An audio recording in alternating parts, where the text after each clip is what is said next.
think, okay, leave it. Leave, please. Yeah. Yes, so I'm very, very happy for many reasons. But the main reason is that I believe today, the 25th of July 2026, is the day that the people of our country have started claiming their country back from those who have tried to destroy the constitution, from those who have tried everything to oppress and suppress the voice of our people.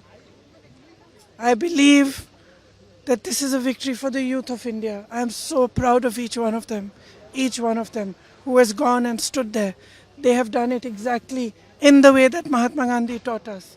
They have done it non-violently.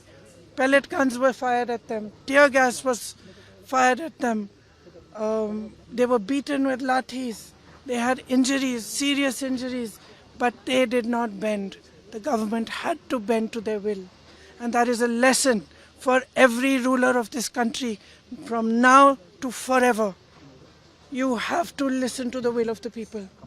In this country, this is a democracy. The will of the people is paramount. There is nothing above it. No human being, no single leader, no dictator, no force can stop the will of the Indian people. Today, this has been proved by our students, by our young people.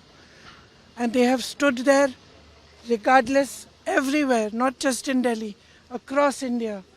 They have not cared about any political party, anybody who is trying to make politics out of it, anything. They have not cared. They have stood for what they believed was right. They have fought for what they believed was right. And this is their victory. I give them my compliments. We in the Congress party have tried our best to support them in the strongest way possible. Rahul Gandhi ji has been talking about this issue of paper leaks and exams for a long time.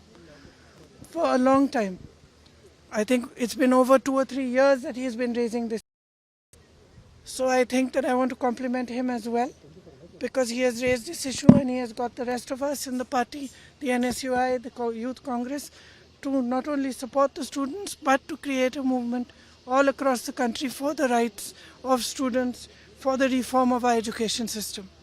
So now I think this is the beginning.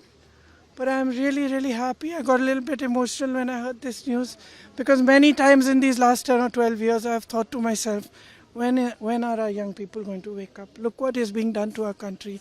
RSS is filling the entire educational system.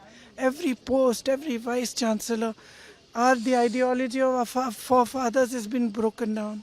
Force is being used against young people, against anybody who raises their voice and protest. So today I'm a very happy person, because the youth of our country has spoken and nobody can ever dare to silence their voice.